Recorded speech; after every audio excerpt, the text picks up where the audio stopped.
he actually fell down? Well, I hope he wasn't hurt. And wish Joe Biden a swift recovery. The fall heard around the country. Joe Biden at the forefront of the news today, but also because he's going to issue his second veto throughout his presidency. More on that coming up. And there is another Biden in the news that apparently is super pro Second Amendment. You can't make this stuff up. All that and more coming up on this episode of Daily Caller Live. Thanks so much for tuning in. Daily Caller Live starts right now. 2, 1. Here we go! Might be the only brown guy on earth named Jobob. That is actually their name, Jobob.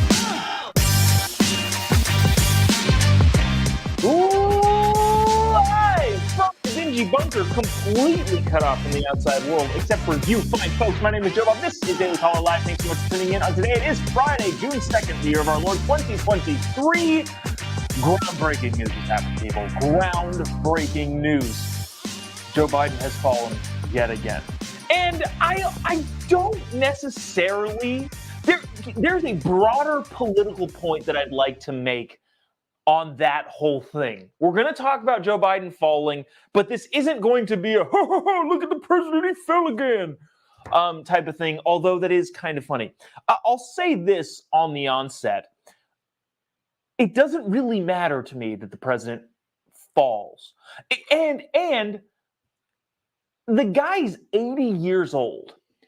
And what I mean to say by that is it is kind of crazy. This wasn't one of those situations, but it is kind of crazy that we expect him to walk up like the stairs to Air Force One. Like if there's nobody standing behind him on Air Force One, he's the last one to get on, first one to get off type of thing. Meaning that when he falls, if he falls down those stairs, he tumbles all the way down to the bottom. I don't understand why we can't just have like a lift that goes up the stairs for him. And I say that not because our sympathy for Joe Biden. What I'm saying is that doesn't matter to me. Like if the president was in a wheelchair and needed like a lift to go up, and I'm talking about just any president, like if Greg Abbott became the president, it doesn't matter to me that he can't walk. What matters to me is if his brain works. That's what actually matters. So when we talk about Joe Biden falling, I don't really care all that much. It is interesting because I think some statistic was thrown out there that the biggest cause of death in Americans over the age of 65 is falling. That's what makes it at least somewhat interesting. But there is a broader political point that I'd like to make, and it has nothing to do with Joe Biden necessarily. So that being said, let me play this clip for you. If you haven't already seen it, I would imagine it was on every single talk show last night. This is Joe Biden at the Air Force Academy falling down. And this is, I think, the first time he's hit the ground. So watch this.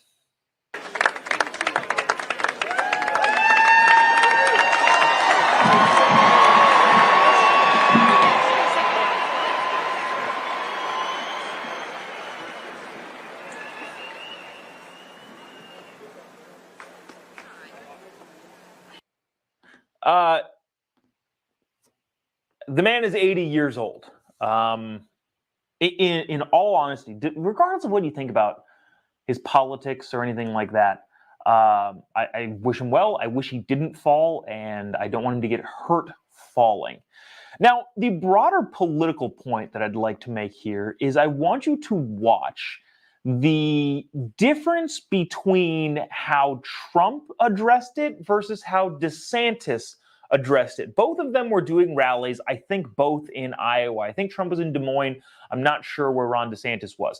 But both addressed Joe Biden falling. And look, this has been one of the hits against Ron DeSantis. One of the big hits against him is he's not the most socially aware. There's a lot of clips of him going around and people shove a camera in his face and ask him some questions. And he doesn't do things as playfully as Trump does them. Trump is effectively an artist when it comes to creating favorable situations for himself. And so that being said, I want you to watch how both of them addressed it. Trump is a Manhattan billionaire. In other words, most unrelatable type of person grew up rich, is still rich, stereotypically completely unrelatable to the average American. Yet, in 2015, 2016, and all through now, he has been the person in politics that could relate most to the average voter, which is crazy to me. Ron DeSantis, on the other hand, yes, went to Harvard and Yale, I think. I think he went to both. Military attorney, but also grew up with, normal middle-class upbringing. Can't relate as well as Trump. It's a fascinating thing. So watch this. I'll stop rambling. This is Donald Trump, and when he heard on stage live, and this is how he handled it. Watch this.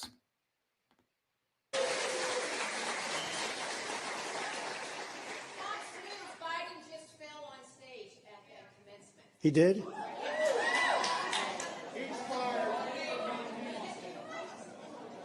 He just fell on what stage? He's down at Colorado Springs with that commencement. He's at the Air Force Academy. Yeah, fell on stage. He actually fell down? Well, I hope he wasn't hurt. I hope he wasn't hurt. But the whole thing is crazy. You got to be careful about that. You got to be careful about that because you don't want that. Even if you have to tiptoe down a ramp, you got to It's like an ice skate. It's a shame because that was the best speech I think I've ever made. And it was pouring rain, and it was horrible and cold and windy. And they have a ramp that was pure like an ice skating rink. And it was like 25 feet long. And I talking to the general, and he has boots on, big combat boots, and they're rubber soles. And I have nice leather, good. And I say, you know what, General, get ready. If I grab you, you just get ready, because I got this stupid ramp that somebody put up, and there's no stairs, right? And I said, so I tiptoed down, and I suffered for that. They never covered my speech. But everybody, the smart people understood that. But that's too bad. If you fell, it's too bad. Look, it's just... So, okay, first things first, he actually seems, whether he is or not, in the art of acting that is apparently American politics now, he seemed actually concerned. Like I am. I was actually concerned watching that video. I cannot stand the man's policies. He was elected as a uniter and a moderate Democrat, and then as soon as he got into office, turned into freaking Karl Marx. I can't stand his policies, but I don't want him to fall down and get hurt the same way I don't want anybody in their 80s to fall down and get hurt. So with that, Trump seemed genuinely concerned.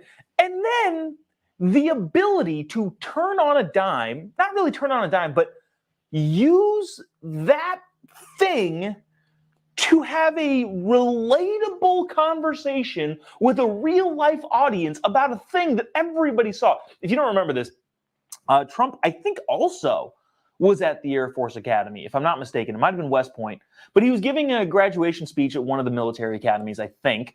And exactly what he said. He like shuffled down the stairs in like a weird way. And the media went nuts. They were like, I don't know if you remember this, saying things of, is President Trump shuffling down a ramp a sign of an aging president who's unfit for the job?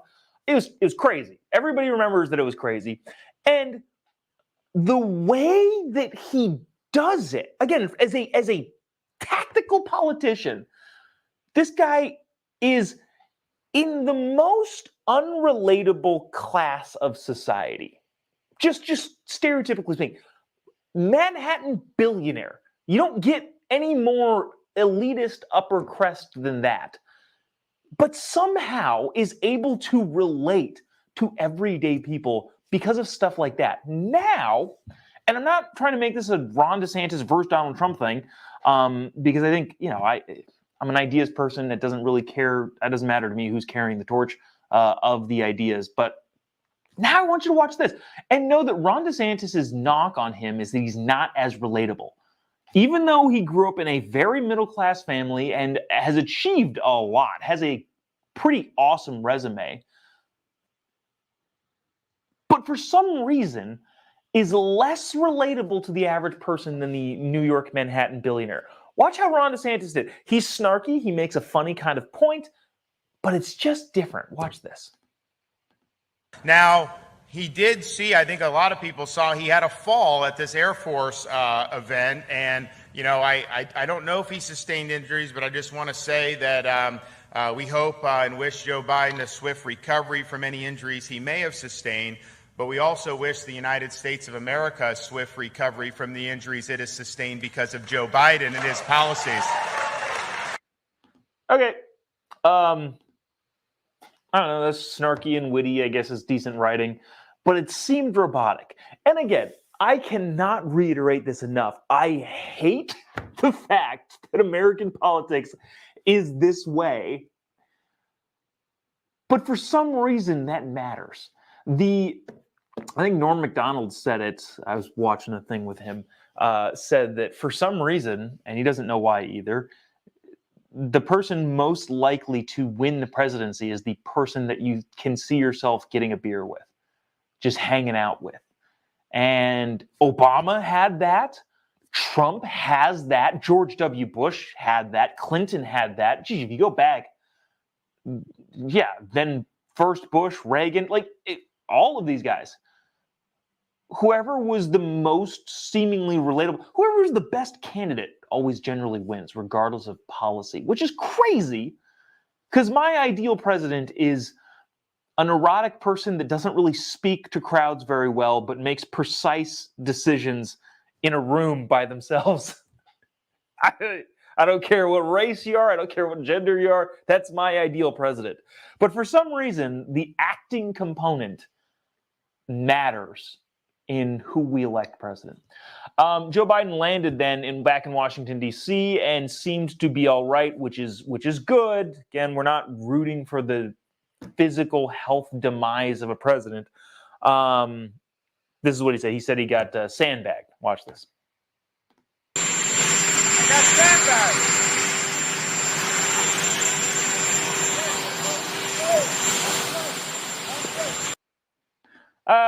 Kind of funny. Joe Biden is probably pretty good at the relatability stuff too. So there's that. Again, whether or not the president falls, I don't want the president to fall. If we need to wheel him around in a chair, that doesn't matter to me. Like, I understand the implications from a military standpoint of we want the president to be strong, but I think all of our enemies know that Joe Biden is a deer in headlights when it comes to making decisive decisions, whether or not he's walking upright or being pushed around in a chair.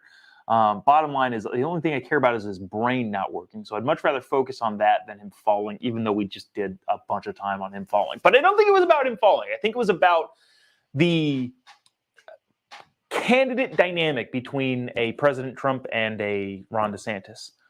So there's that. Staying on the Biden theme, this is actually fascinating. There's a fly here, if you're wondering why I just did that. Joe Biden is set to veto his second bill passed by both houses of Congress. Now, I'm pretty positive the second. If it's his third or his fourth, then I've completely missed. No, it's the second one. The first one, if you remember, was just a couple months ago when Joe Biden vetoed the bipartisan bill passed in both houses of Congress, which, of course, if it's to his desk, that's what had to have happened. But the bill that said that investment advisors or fiduciaries were no longer obligated to look out for the client's best financial interest. That's not technically what it said. It said that that said fiduciaries could invest in what they believe are good for the environment. Now, there are some huge effing problems with that. We don't necessarily need to get into all of them, but one of the big glaring ones is, hey, if I'm running somebody's 401k and my brother-in-law starts an electrical saving green earth planet business that doesn't have any sort of ability whatsoever other than getting government subsidies, and I invest a ton of money in that and he pays himself handsomely, and then I lose all of my clients' money but get to claim, well, this was very environmentally climate friendly, and therefore I don't get prosecuted by anyone, even though I've lost the retirements of all of these people, and my brother made off like a bandit, and then maybe later on down the line he'll give me some of that money. That's entirely legal now, because Joe Biden said at the time, if you remember, he's going to protect people's life savings, which is 180 degrees the opposite. Well, I don't know if that's a double negative. It is the exact opposite, is 180 degrees from the truth. Joe Biden said that. That was his first veto. His second veto is coming on the back of another bipartisan passed legislation. And I say bipartisan, and I know that bipartisan used to mean, several votes, a half dozen, maybe even a dozen votes from the other party. This was just two people, Joe Manchin, senator from West Virginia, Democrat, and Kristen Sinema, independent from Arizona. The bill that passed was a bill that passed in the House of Representatives, I believe, just last week, not all that long ago, rescinding the Biden administration's attempt to pay off student loan debt. Let me open this article. I'm having some technical troubles because what else is new? Bottom line is this: Senate passes measure that halts Biden's student loan debt forgiveness. The Senate passed a measure that overturns Biden's student debt relief plan to give 40 million borrowers up to $20,000 in loan forgiveness. Holy cow, 40 million people. That is a lot of people and a lot of money for a lot of people. We're set to cross what, $3 trillion or something crazy like that? 3 trillion? No, 300 billion. I don't know. This stupid thing isn't loading. Anyways, a boat ton of money that the Senate and Congress said, no, you can't do that. Now, just so we're clear, nothing is going to actually happen on this front. The Supreme Court is going to say, no, you can't do that. And then they're going to use that to politicize the Supreme Court, which has been lefty since the 60s and now finally has a conservative majority. And they're going to say it's terrible. But I digress, and we'll leave that there at the moment. But Joe Biden is not going to be able to do that, not because Congress has disallowed him to do that, because he can veto that, and neither house has a veto-proof majority, but because it's illegal. Again, I don't want to beat a dead horse here, but you can't just do that. I believe it was Thomas Jefferson, among several of the founding fathers, that says that the last thing that anybody in the government should be able to do is forgive the debts of any particular individual in this country. In other words, you've got well, I don't need to relitigate the student loan debt forgiveness. The making the people, the working class Americans who didn't go to college, which is the majority of Americans, pay for the minority of Americans that are statistically able to make more money throughout their working career. Not only is it unconstitutional, it's not right, it doesn't make any sense. It is the least progressive things progressives have ever done. And the Congress and the Senate know that. They sent a bill to Joe Biden's desk. He is expected wholeheartedly to veto that bill. I'm not sure if it goes to his desk immediately, if there's some other wrangling that goes back and forth between the House and the Senate on this one. Not to get too into the weeds here. It passed 52 to, I believe, 42. I think there was a couple abstentions on the Senate side. But it didn't need to meet that 60 vote threshold. I believe it's some department that says whether or not it has to be one of those bills. And it wasn't. So it didn't get to that 60 vote mark, even though it might have. If it needed to, it might have. I wonder if there was going to be, 8 more Democrat senators that they could pick off voting for that because they knew they were going to get killed by their working class constituents. So there's that. Second veto incoming from the president, probably in the next couple days. They'll make a big stink about it. He'll say, I'm looking out for the best interest of our students. And then people will cheer and scream and get all upset. And in reality, what the president said when he said we're going to forgive the student loan debt of college kids is effectively we're going to give everyone a unicorn. Wasn't possible, was never going to be possible, was incredibly illegal, and I believe he knew it at the time. We'll get there. All right, this is kind of interesting too. More on the Bidens, but in this case, Hunter Biden. So, without relitigating everything, there's a lot of different angles at which the justice of the United States as a whole is going after Hunter Biden. Mostly because he seems to be a bad human being. Smartest guy Joe Biden knows, though. There's the tax stuff. We didn't get to it last week, but there was some, the whistleblower in the IRS said to, I believe it was CBS News, there is too much going on here that I couldn't stay silent. That is not what this is. This is actually a kind of funny, ironic thing that I guess we'll end the week on here because it is funny and ironic. If you're not hip to this story, there's a lot of things going on. There's the Hunter Biden paying his baby mama some child support. There's the IRS stuff.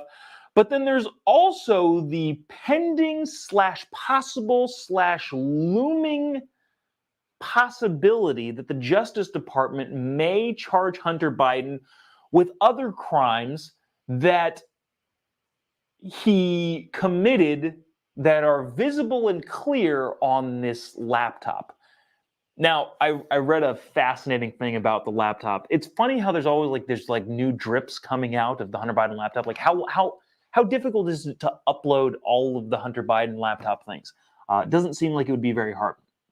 But then somebody pointed out in this article that, there's 10,000 pictures, a lot of them featuring little Hunter. That was a delicate. And so we have to go through and censor a lot of them. And it's that would take some time to do that. Not to mention the people that are forced to look at that. Anyways, there's a lot of stuff that went on in Hunter Biden's laptop that could conceivably be a crime. One of them specifically is Hunter in a video, I believe, but also could just be pictures, high on cocaine, stark naked, waving a gun around. Now, just so you know, whether you agree with this or not, it currently is illegal for convicted drug users, I believe, to own a firearm. That is the law. You can't do it. Doesn't matter if you're the president of the United States' son. The Hunter Biden legal team, this is the funny and ironic part, has said if the Justice Department chooses to press charges against Hunter Biden, their client, for being a drug user in possession of a firearm, if they were to press charges on that, then the Hunter Biden legal team would make a case for this being an infringement of his Second Amendment rights. You heard me correctly. It is kind of funny.